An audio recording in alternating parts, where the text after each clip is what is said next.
Calloway and a Briggs were already connected 80 years before us. He built that staircase for her. He never came back. On a quiet street in Savannah, 2 blocks from Forsyth Park, a woman finds a tax notice taped to her door. 90 days to save the only home she has left, the house her grandfather built with his own hands. She tells no one. Then a stranger pulls up in a dusty pickup, needing her to restore a staircase from 1890. He doesn't know she's about to lose everything. She doesn't know that hidden inside that old mahogany is a secret that connects his family to hers, a letter sealed for 80 years, and a promise that was never kept. Stay with us until the end. Subscribe, and tell us where you're watching from. Wren saw the paper before she even reached the bottom step. It was taped to the front door with a single strip of clear tape, slightly crooked.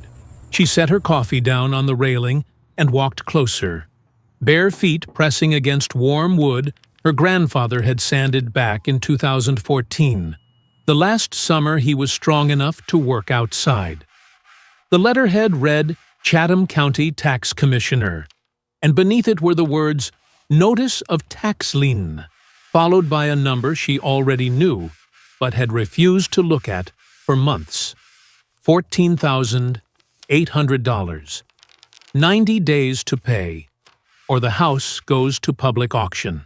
Wren read it twice, standing in the September humidity that made Savannah feel like the inside of someone's mouth, then pulled the paper off the door, folded it into a tight square, and pushed it into her back pocket. She wiped her hands on her jeans.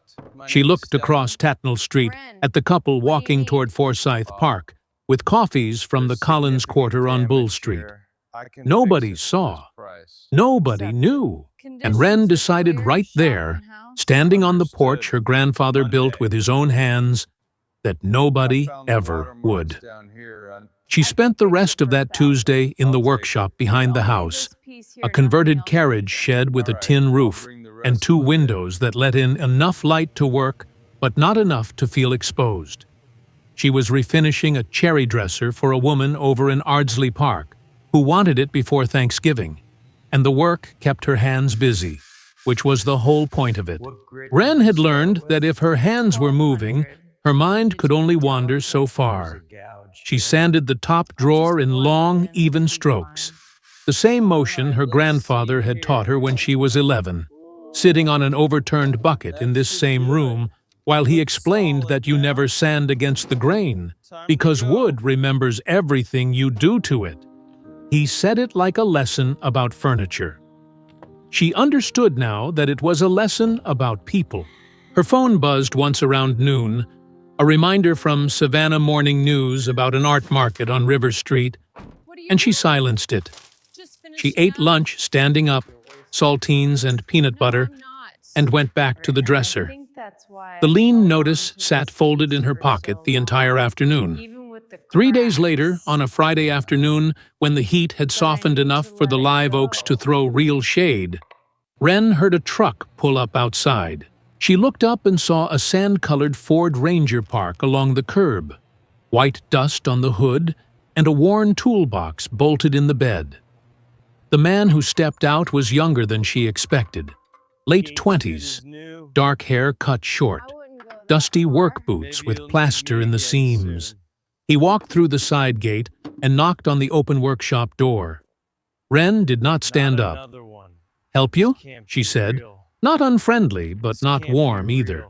He introduced himself as Stellan Briggs, an engineer working on a renovation on East Gordon Street, one of the brick row houses on the south side of Forsyth Park. He needed someone to restore a mahogany staircase, original to the house, built around 1890.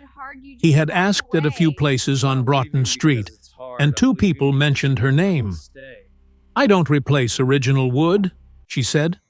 "That's exactly why I'm here," he replied. He said it simply, without trying to sell her on anything, and that was the part she did not expect.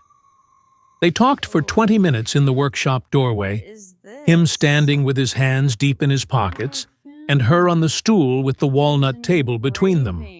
The staircase had water damage on 3 balusters, and the handrail had a crack running 2 feet along the underside.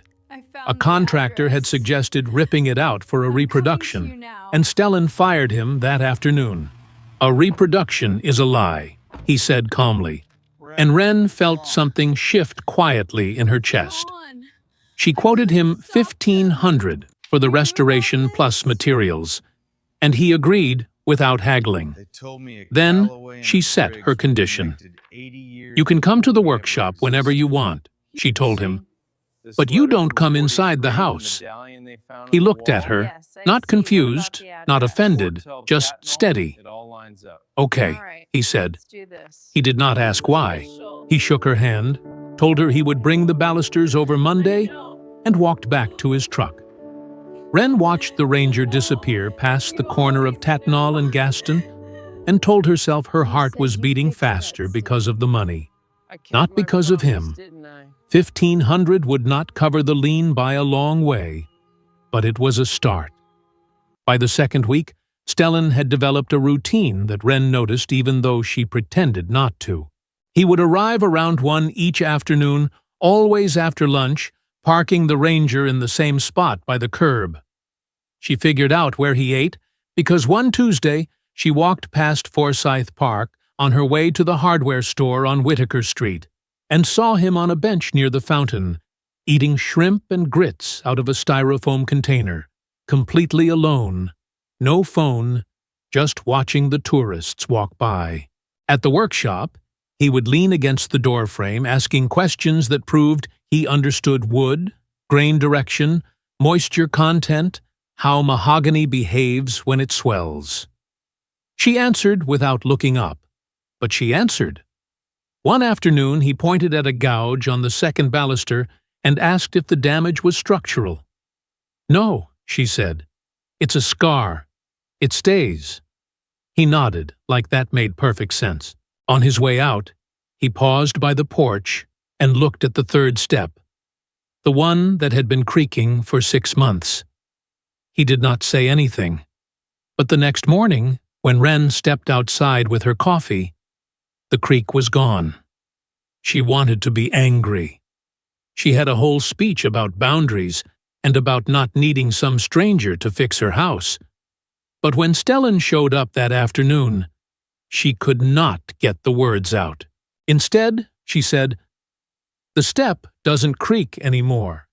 And he said, "The joist was pulling away from the stringer.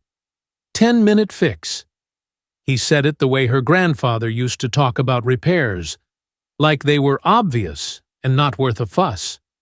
That was what got to her.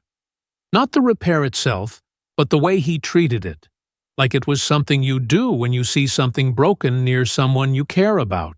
She went back to sanding the handrail and let the silence between them settle into something new, more like a door left open to let the air through. That evening, after he left, Wren unlocked the kitchen door and left it that way. She stared at the deadbolt for a long time, trying to talk herself into turning it back. She did not. She sat down at her grandfather's table, and for the first time in months, the house felt less like something she was losing and more like something worth keeping. It started with the gutter. Wren came home from a supply run at the Ace Hardware on Habersham Street and found Stellan on a ladder propped against the side of her house, his hands deep inside the aluminum channel that had been sagging for months, pulling out wet clumps of leaves and mud. She stopped the car in the driveway and sat there for a full 10 seconds, both hands still on the wheel, watching him work like he had every right to be up there. When she finally got out, she did not say hello. "What are you doing?" she asked, and her voice came out sharper than she intended. He looked down at her, a handful of wet leaves dripping onto his shirt. "This thing is about to pull away from the fascia," he said. "Another good rain, and it's taking part of the soffit with it." "I didn't ask you to do that." "I know." He went back to cleaning. Wren stood below him with a bag of sandpaper in one hand and her keys in the other. and she felt something she had not felt in a long time.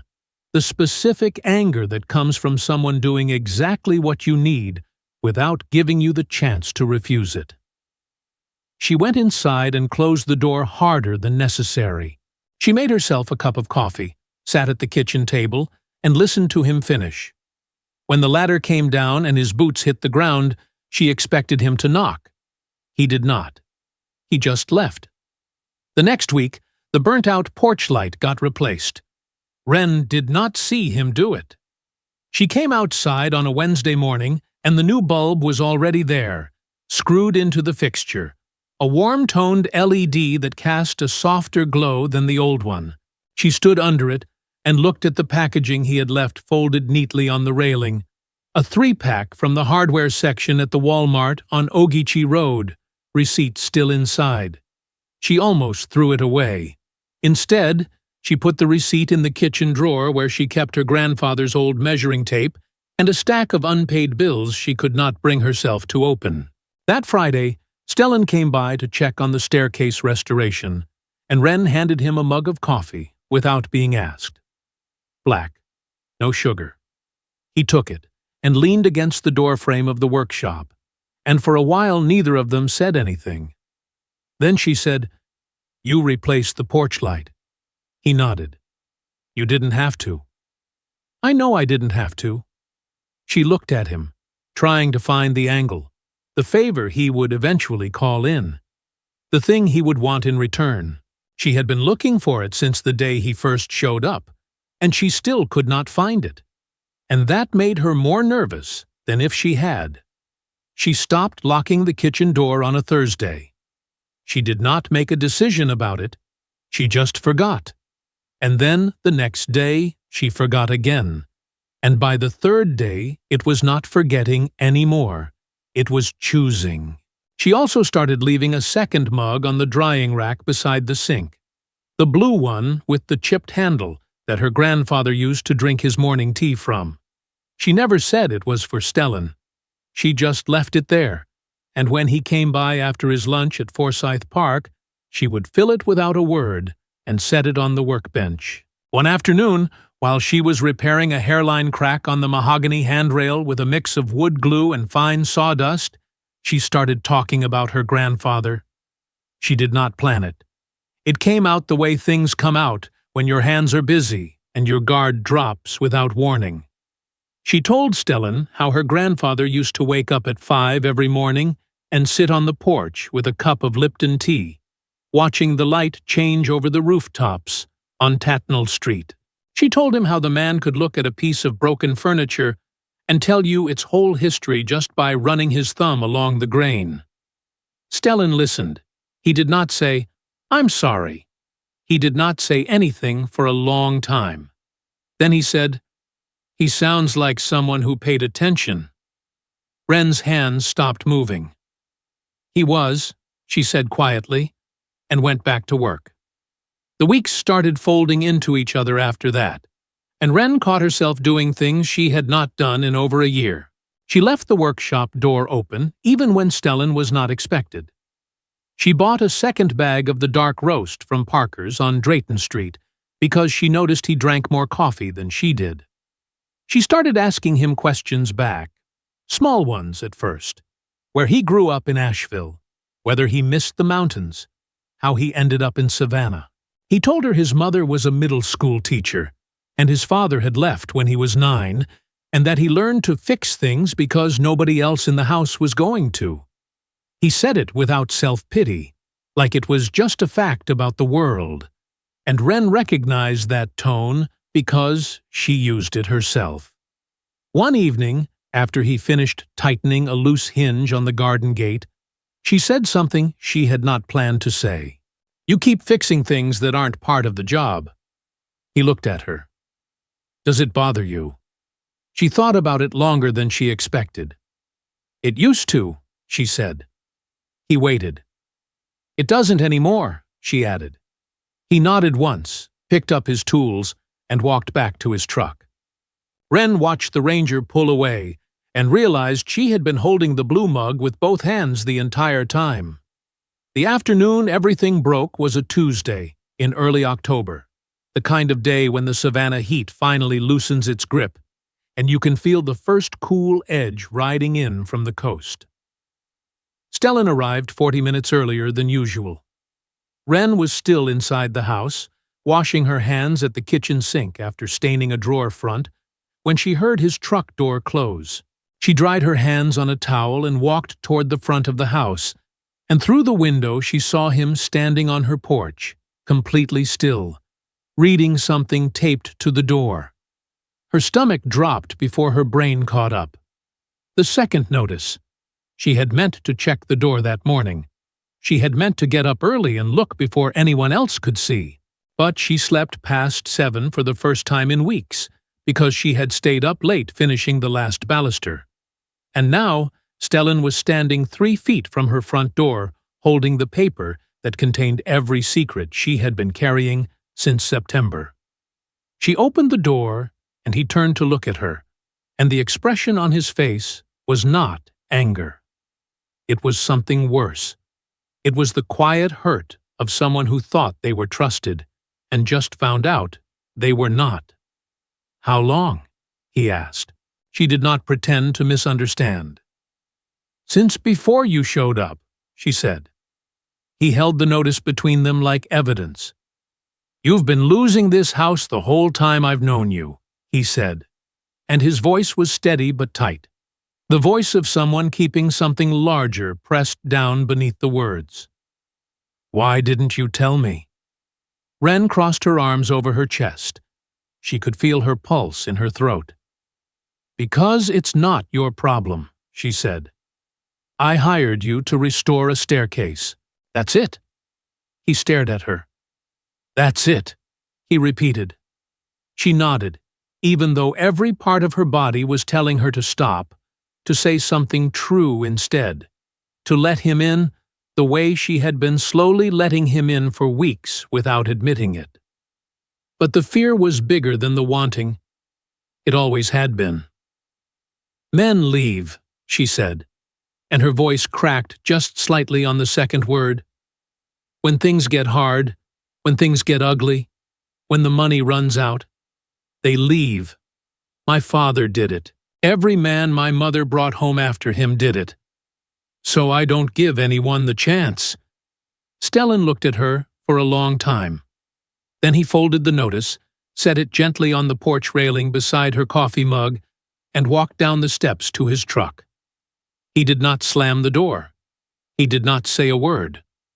The Ranger pulled away from the curb and turned left toward Gaston Street. And then it was gone.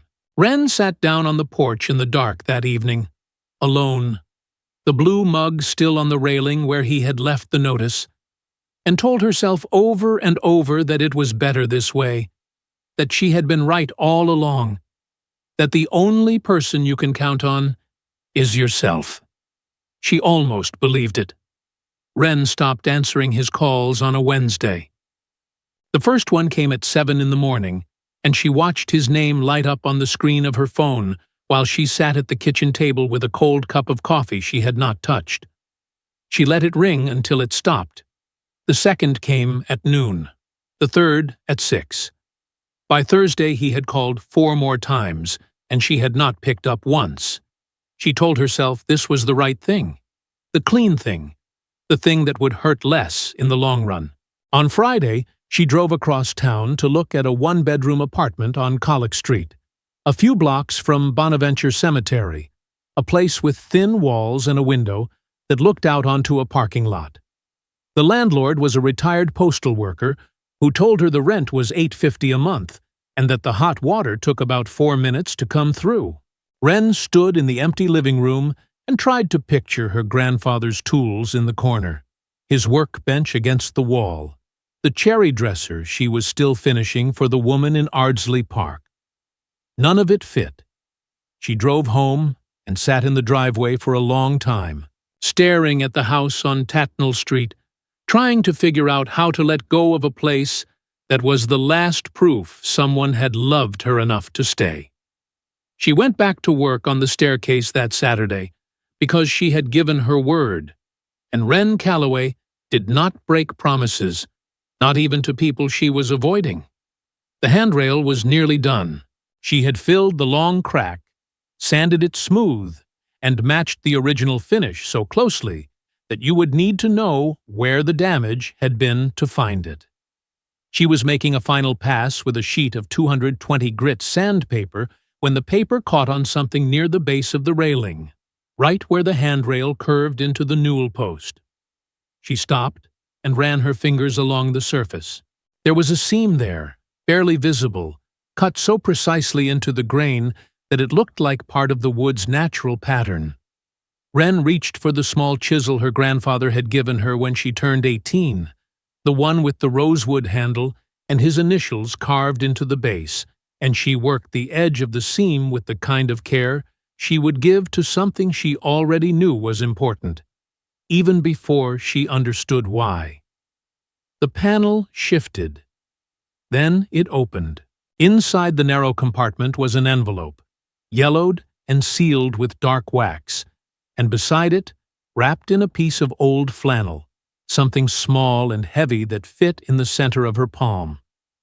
It was a brass medallion, about the size of a silver dollar, warm from being sealed inside the wood for what must have been decades. On the front, 2 initials were engraved in careful script, EC and RB, with a thin line connecting them like a bridge between 2 shores. On the back, stamped in smaller letters, was an address she recognized before she finished reading it. 412 Tatnall Street. Her address. Her house. Her hands started shaking, and she set the medallion down on the workbench before she dropped it. Then she opened the envelope. The letter inside was written in pencil on paper so thin she could almost see through it. Dated March 14, 1943. The handwriting was tight and careful, the kind of penmanship people used when they knew the paper had to last. It was from a man named Robert Briggs, writing to a woman named Eloise Calloway. He told her he was leaving for the war, shipping out of Fort Stewart down near Hinesville, and that he was sorry he could not finish the staircase he had been building inside her house. He had hidden the medallion in the handrail so that part of him would stay with her, even if the rest of him could not. He promised he would come back and finish what he started. The letter ended with one line that Wren read 3 times before she could breathe again. "Wait for me inside the house I'm building for you." Wren sat on the workshop floor with the letter in one hand and the medallion in the other, and she did not move for a long time. Robert Briggs. R.B. Briggs. She thought about Stellan's last name, and the thought hit her so hard she pressed her back against the wall like she needed something solid to hold her up. She did not know if Robert was Stellan's grandfather or great-uncle, or some distant branch of the family, but the name was there, engraved in brass, 80 years old, and waiting. And Eloise Calloway. E.C. Wren did not know who she was either, but the address was her house.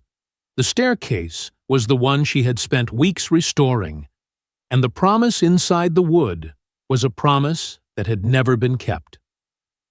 She picked up her phone at 11 that night. Her thumb hovered over his name for almost a full minute. Then she pressed call. He answered on the first ring, and she could tell from the silence on his end that he had been waiting, not just tonight, but every night since he drove away. She did not say hello. She did not apologize. She said, "You need to come to the workshop. Right now." He said, "I'm on my way." She heard the ranger start before the call ended. Stellan stood at the workbench and held the medallion under the light, turning it slowly with his fingers. He read the letter twice, then set it down and looked at Wren. "Robert Briggs," he said quietly. "My great-grandfather's name was Robert. My grandmother had a photograph of him in uniform. Fort Stewart, 1943. He never came home." Wren felt the floor tilt slightly beneath her. "Eloise Calloway," she said. "I don't know who she was." But this is her house. They stood there looking at each other across the workbench, the medallion between them, and something shifted in the room that had nothing to do with the temperature.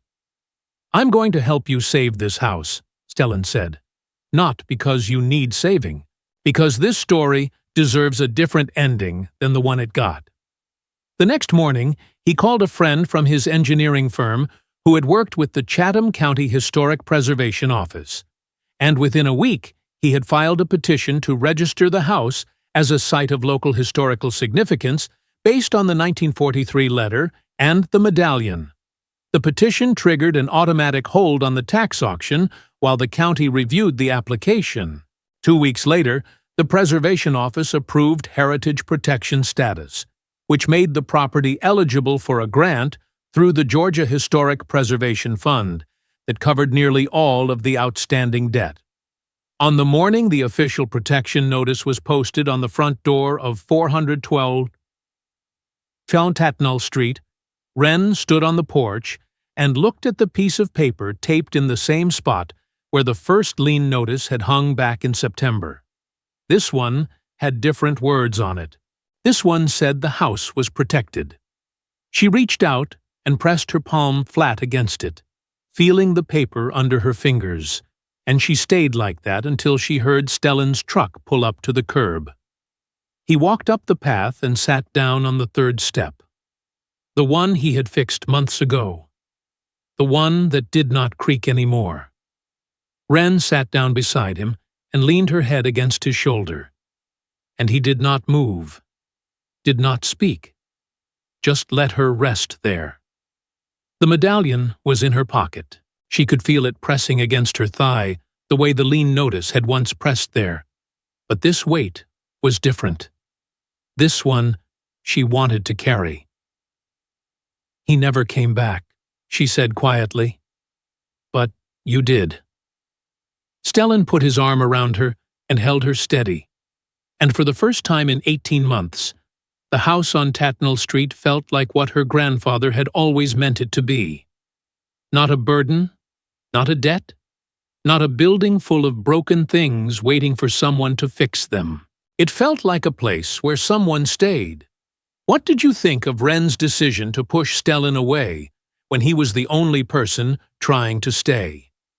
Leave your answer in the comments, and tell us, on a scale of 0 to 10, how would you rate this story? Also, we want to know, did you believe the medallion would connect their families before it was revealed? Or did it catch you completely off guard? Subscribe to the channel, turn on notifications, and tell us where you're watching from so you never miss a story like this one.